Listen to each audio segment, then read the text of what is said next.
Speaking of mautog, mga kababayan, kamusta po yung mautog nila? 3:00 ng hapon. 3:00 daw po ng hapon ang umpisa. Sumisilip-silip ako dun sa mga nagba-vlog dun eh. Ano na kaya yung nangyari sa mautog? Eto nga yung nakita ko, oh. May bakanteng space doon sa likod. Ito na yon.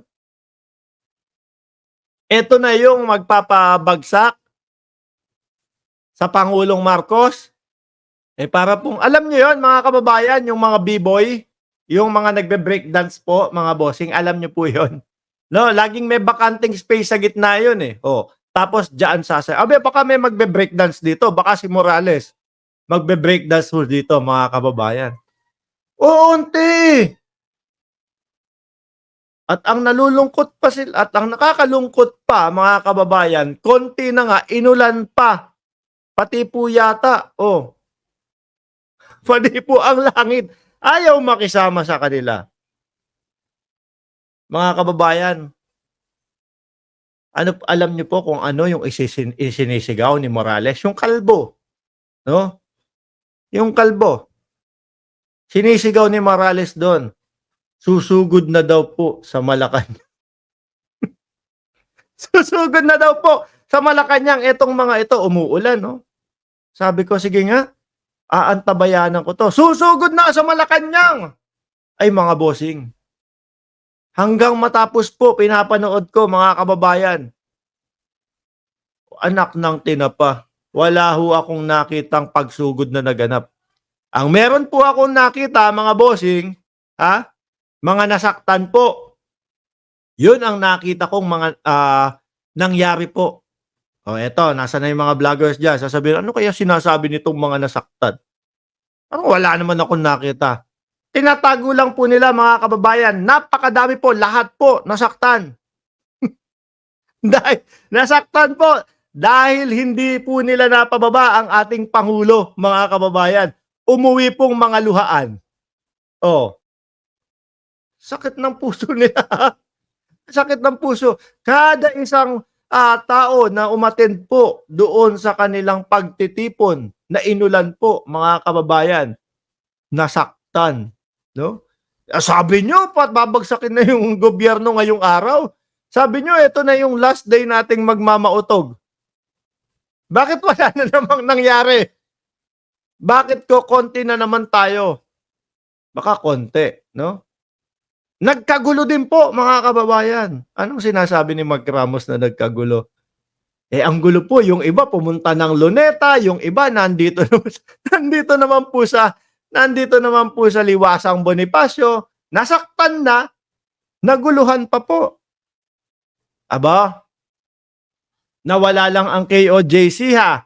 Ano na nangyari sa inyo? Nawala lang yung tropa ni Kibuloy Bumaklas lang.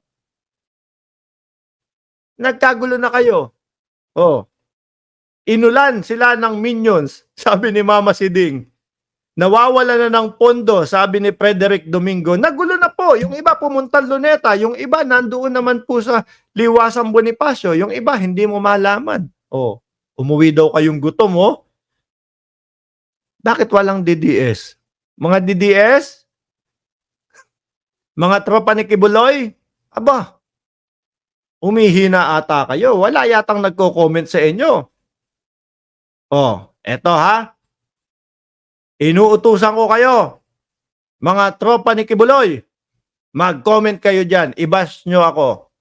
Ayan. I-bash nyo ako. Sabihin nyo, Mark Ramos, bayaran ka. Dali. Mga tropa ni Kibuloy, mga sumusuporta kay Kibuloy, mga nagmamautog, dali na. I-bash nyo ako. Anak ng tinapa. Dito lang yata sa channel na to tinatawag pa kayong mga basher.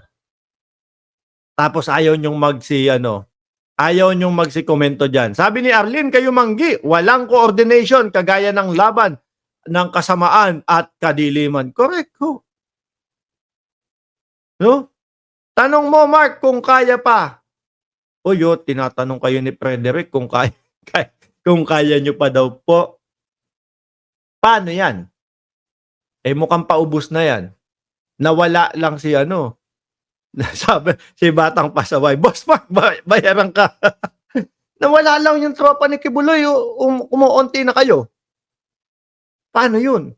Oh, kasi naman kayo, 'no, pinangako niyo yata kila Kibuloy na hindi maaaresto si Kibuloy.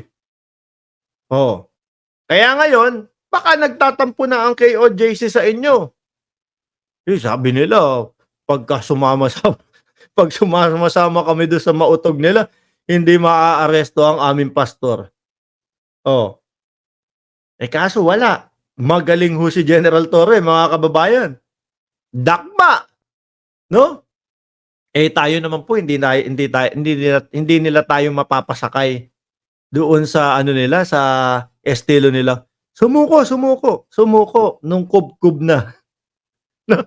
Sumuko kasi wala na, corner na. Ma'am Kawamura Dayanara, shoutout po sa'yo. Oh, sabi ni RR Biyernes, hindi nila kaya ang Marcos kaya kahit anong gawin ng mga DDS, hindi nila mapapababa si PBBM. Correct ho.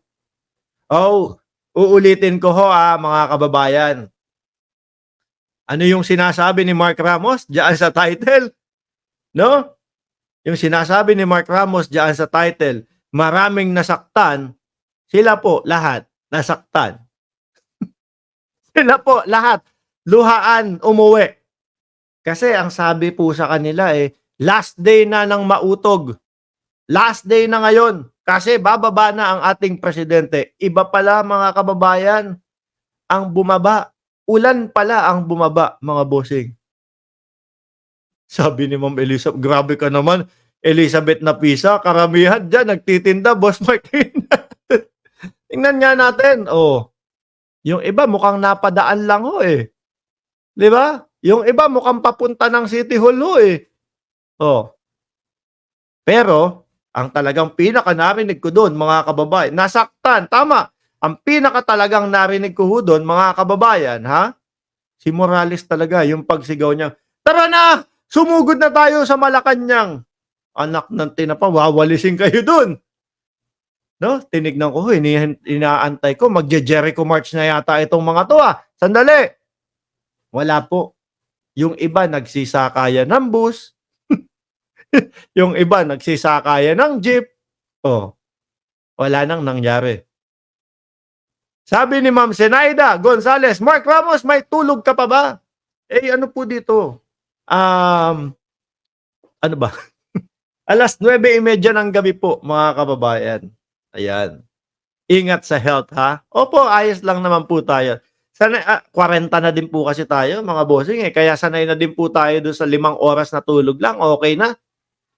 Parang ganun po, pagka umiidad po, pag tumatanda po, although bata pa po yung 40, no, pero ganun na din po ako Minsan pag meron akong kailangan tapusin, gigising ako. Matutulog ako alas 11, gigising ako alas 4 ng madaling araw. Kailangan pagsabay-sabayin ko yun. Masyado pong mataas ang cost of living dito sa kinaroroonan po natin. Ayuda ng senior yan. Kinunan lang ng video para masabing madami sila. Ay, meron akong video. Madami talaga sila. Madami talaga sila. Arlene Kayumanggi, hanggang dyan lang daw kasi kaya ng budget nila. Kaya nag-uwian na ang mga tao. May budget pa talaga sila. Ako napansin ko nung wala na si Kibuloy, wala na yung parang, 'di ba, kapag ka nagsasalita yung host, magnanakaw, gaganon yung host. Meron din hong sisigaw sa kanila doon sa mikropono, background. Magnanakaw, wala nang ganun. Tapos parang ang liit-liit na lang nung speaker nila. Maliit na lang po yung speaker nila, mga kababayan. Humina na. Kibuloy, paano yan? Ano, wala na suporta dito? Pinabayaan ka din Ano? Hindi tinupad yung pangako. Pangako yata huwag kayong mag-alala pagsama nyo sa pagsama ng KOJC dito sa Mautog. Safe si Kibuloy. Mapapabagsak natin ang presidente. Ayun po. Hanggang isa-isa po, nag-uwian na lang sila. Nag-uwian na lang sila. Wala ng budget. Naka-freeze yung account ni Kibuloy. 'Di ba, mga kababayan? Speaking of Kibuloy, si Kibuloy wala na, nahuli na, nandiyan na, haharap na, magsasalita na at eto nga, pabor pa sa kanila 'yan, eh. Pabor sa kanila yang pagkakahuli ni Kibuloy, mga kababayan. Bakit? Eh, maipapaliwanag na nila, maidedepensa na nila ang kanilang sarili diyan, ha. Hindi yung pinapahaba pa nila yung prosesyon nila, pinapatagal pa nila yung paghihirap nila at stress nila at pagtatago, Eh, ayan, masasagot na nila yung mga, inirereklamo sa kanila, 'di ho ba?